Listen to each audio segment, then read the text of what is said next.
There's music here tonight. Good evening and welcome to Cafe Lena. Thanks for watching this live stream production from Saratoga Springs, New York.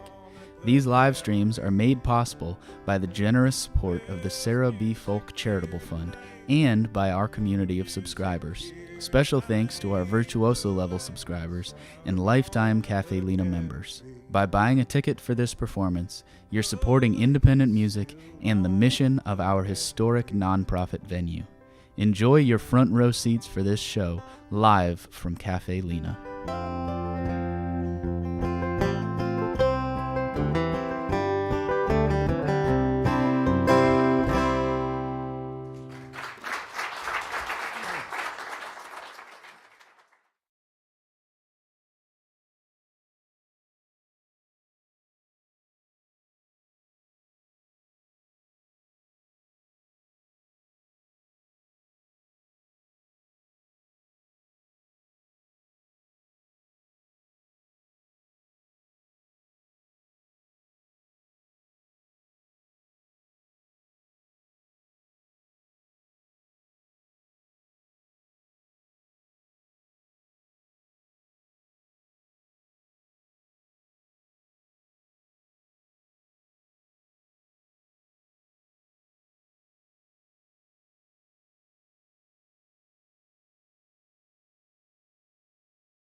I said, hey, hey, baby, mama, you ain't so such much, you know.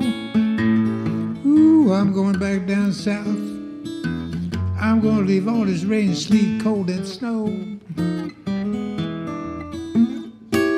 Don't look back, mama, you might not like what you see. Or you're scheming and you're dreaming, never set your poor heart free. Hey, hey, baby, mama, you ain't so such much, you know. That's right, I'm going back down to St. Pete, Florida, and leave all this doggone rain, sleet, cold, and snow.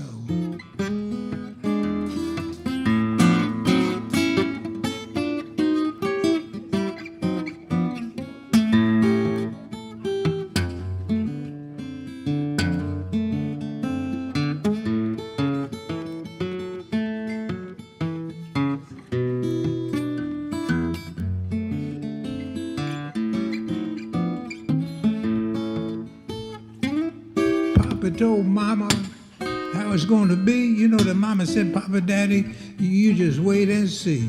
I said, hey, hey, baby, you ain't so such much, you know.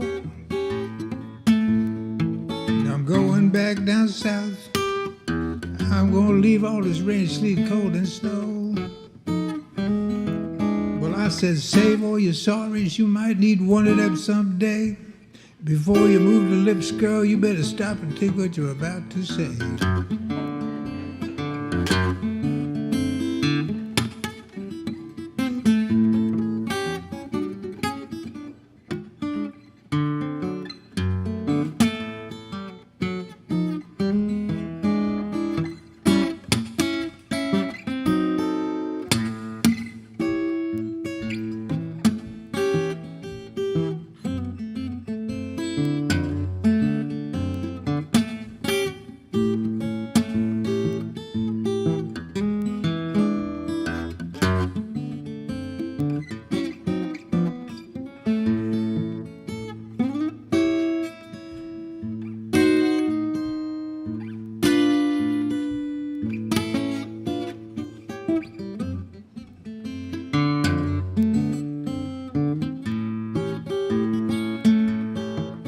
That's right, I'm going back down south like I said. I'm gonna leave all this rain, sleet, cold, and snow. Thank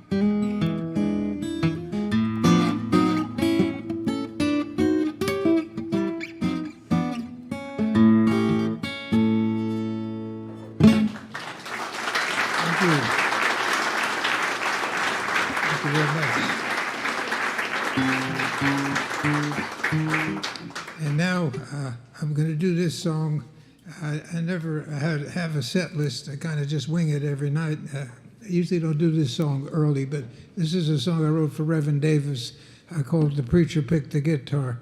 And a lot of people remember Gary Davis. He was born in Lawrence County, South Carolina, a little town called Gray Court. And I was just down there at the Piedmont Blues Festival down there, dedicated to Reverend Gary Davis and Pink Anderson, who grew up in Spartanburg. They were 30 miles apart, and they never met. Of course, Gary made his way to Raleigh-Durham, and he was singing on the streets there in the 30s, and with another blind guy, Blind Boy Fuller. A lot of people always say, how come there were so many blind blues singers? I don't like to get into politics, but it was a lot about health care for the poor down south back then. They got discovered there. Raleigh and Durham is a big, a lot of tobacco growing goes on down there. And in the fall, when the crop is picked, there's a lot of money floating around, a lot of fast money, fast women, a lot of moonshine. It's still a pretty good place for me to do shows in the fall.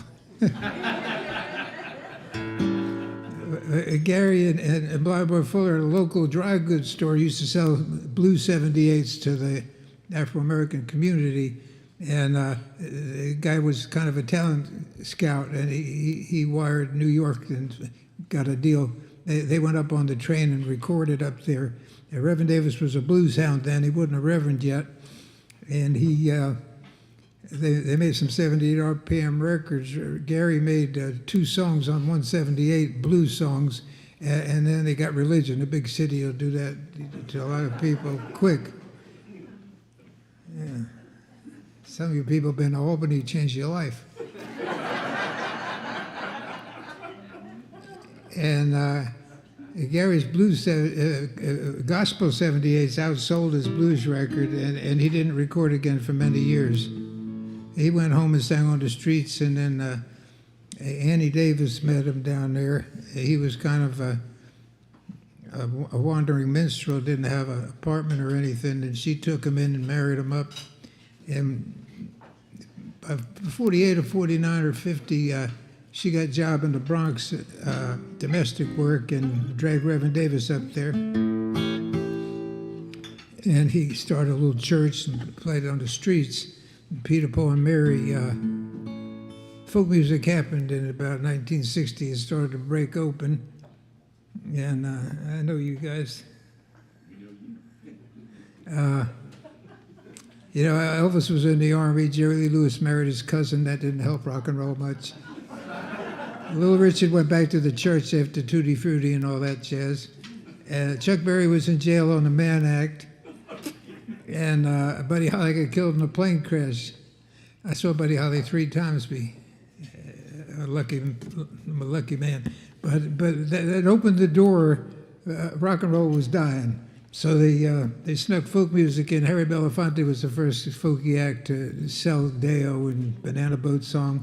And then it was taken off, and Peter, Paul, and Mary got a record deal. And they were recording the album, and the lawyers asked them who wrote that song. And they said, we got it from the blind preacher, Reverend Davis, up on 135th Street. And they were excited about that. And they said, we told him he's going to get paid for his song.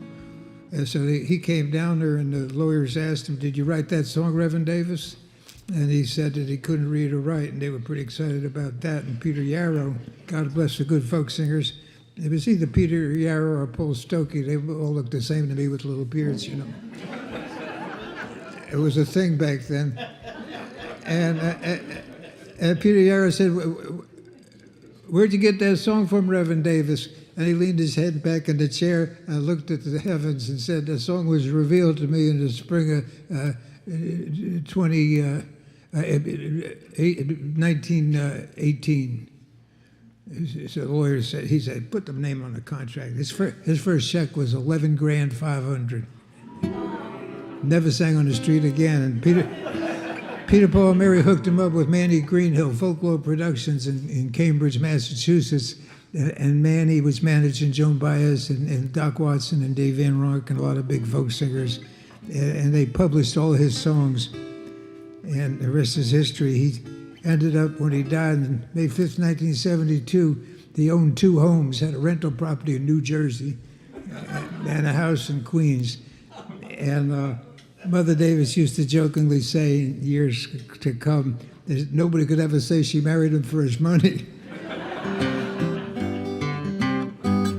But she lived off the royalties of the Grateful Dead and Hot Tuna and the Blasters and all these people, that Bob Dylan. Everybody recorded some of Reverend Davis' songs. I wrote this song for Reverend Davis. And it was a pretty popular song. Jorma Kaukonen plays it. He recorded this song. And the other day I was doing a show, and I came off the stage. I didn't do talk about it much. And the guy said, that's the best I ever heard Jorma's song. I said, right.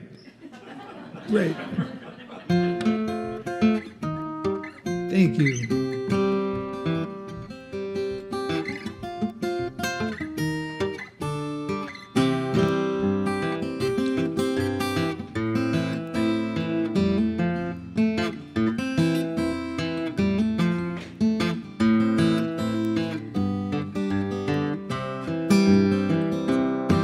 I'm going to tell you a story about a man I once knew. He was a blind street singing preacher who played some blues. His fingers picked the guitar, danced up and down the board, Past his days, he was always singing and waiting on the Lord. People heard his message and they came from miles around. His pulpit was on the streets up in Harlem and sometimes way downtown. His fingers picked the guitar, made those magic chords. Past his days just singing and waiting on the Lord. One day, the angels heard him sing and thought he should be heard. And they opened ears around the world so he could spread the word. That's right, his fingers picked the guitar, made those magic chords. Past his days just singing and waiting, he was always waiting on the Lord.